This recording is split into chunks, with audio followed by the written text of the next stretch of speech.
sobre la preocupación por el aumento de los casos COVID y también por lo que está ocurriendo con las vacunas, sobre todo los resultados de este informe que alientan bastante, sobre todo a los padres que tienen más aprensiones de vacunar a los más pequeños, que es la población que tal vez tiene la menor cantidad de vacunados dentro de toda la población. Hablamos con el asesor externo del Ministerio de Salud, el doctor Rafael Arauz. ¿Cómo está, doctor? Muy buenas tardes.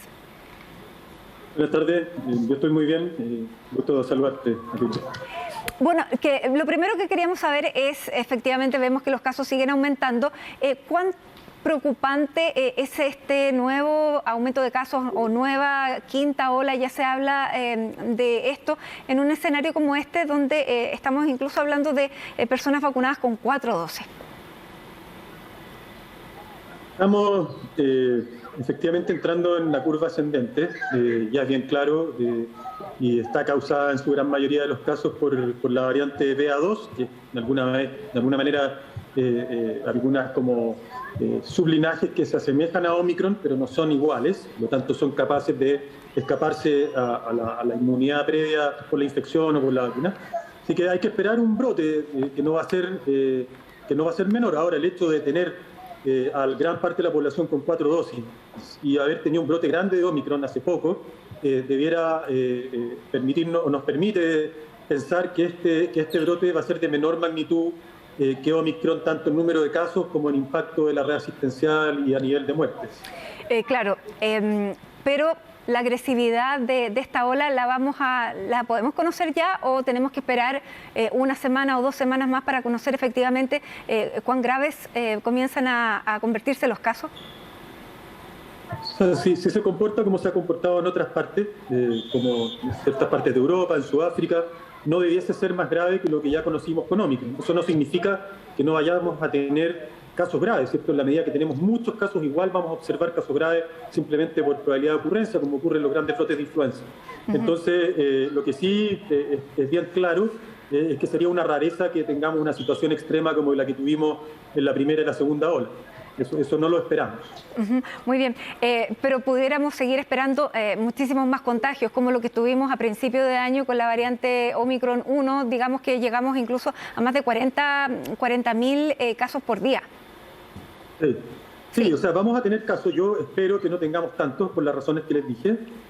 Ahora, efectivamente, durante el peor momento de Omicron, la red asistencial se mantuvo activa y con capacidad, y eso es lo que va a pasar ahora. Bueno, porque era verano además, pero ahora, doctor, tenemos otros virus también circulando. Es cierto, tenemos influenza, tenemos RS, ustedes lo han dicho bien, y tenemos una población, sobre todo infantil, que durante 2 años no ha sido expuesta a estos virus, por lo tanto va a estar muy susceptible. Y en ese sentido, la experiencia que tiene Chile, ¿cierto?, a lo largo de los años en establecer, implementar y ejecutar campañas de invierno, va a ser un aspecto positivo que nos permite enfrentar, ¿cierto?, esta época con la logística bastante clara y con mucha gente experta, desde la salud primaria hasta la red asistencial más compleja, con mucha experiencia en cómo enfrentar los brotes de enfermedades respiratorias. Ahora, de nuevo, o sea, si tenemos un brote grande, perdón, sí. Dime. O sea, no hay ninguna duda que es una situación que hay que estar monitoreando y muy encima, pero como les digo, o sea, debiésemos tener un brote de Omicron de muchos casos y de poco impacto en la red asistencial, y de esa manera la red asistencial va a poder cumplir con su función de campaña de invierno como todos los años. Eso no significa que Redes no esté haciendo, ¿cierto?, todo el esfuerzo y todas las predicciones para poder contar con una capacidad de camas de intermedio intensivo que sea holgada, pero debiésemos ser capaces de enfrentarla de buena manera. Doctor, hoy día conocimos además un estudio que habla de los efectos que tiene esta vacuna en menores de 18 años y este estudio indicaba que el 0,01% de los casos estudiados había manifestado alguna reacción, pero esa reacción iba desde un dolor de cabeza, fiebre. ¿No hubo en este estudio casos graves?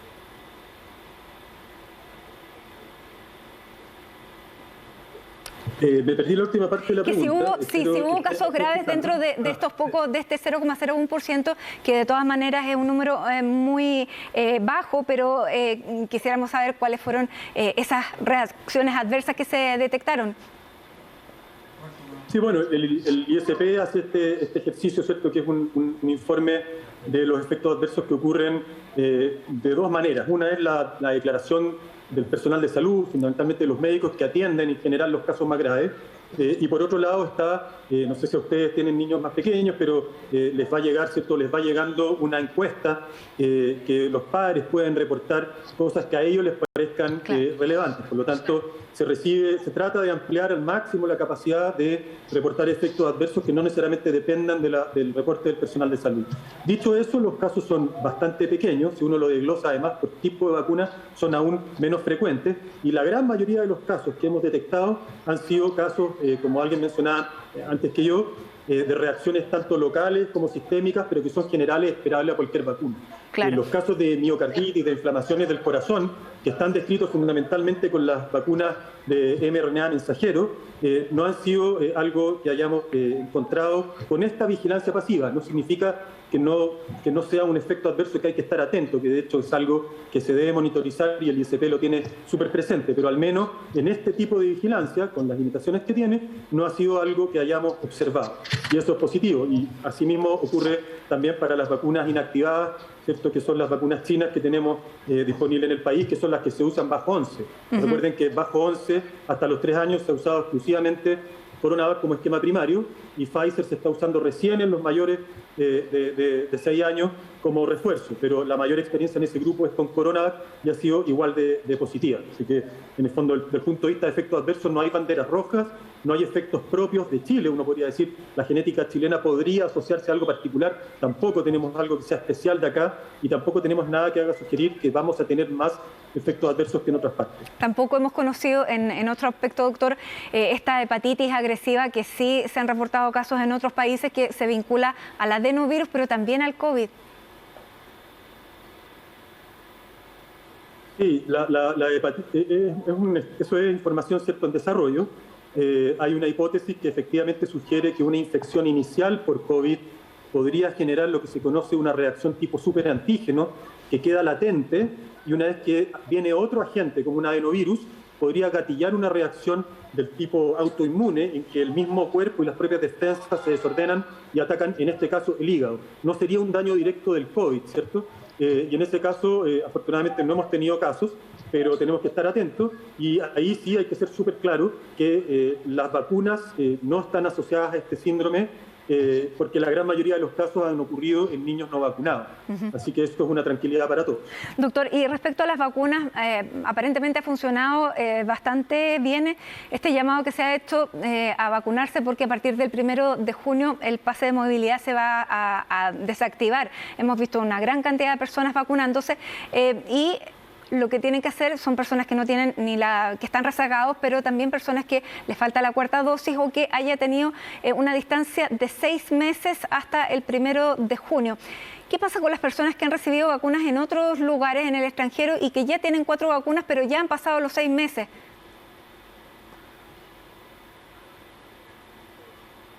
Bueno, estamos efectivamente migrando, no solamente en Chile, pero es algo que está partiendo y hay que ir evaluando en el tiempo cómo funciona, ¿cierto?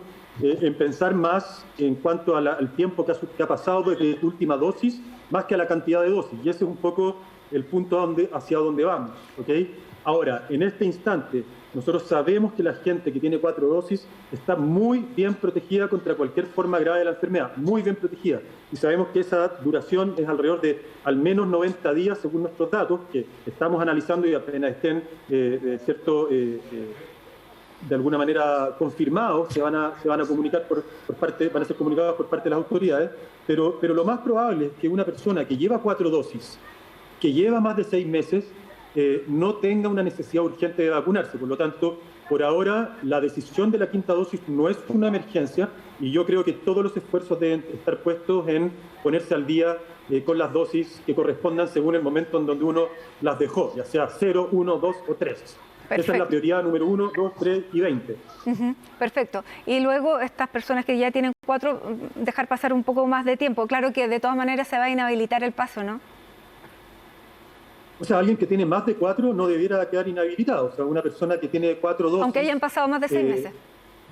No debiera quedar inhabilitado porque de partida no existe la posibilidad, ¿cierto?, de recibir una quinta dosis en Chile y en ninguna parte del mundo. O sea, la verdad es que es algo que se está evaluando y que los países que van más adelante, como Israel, como Chile, somos los primeros que vamos a dar señales en cuanto a eso.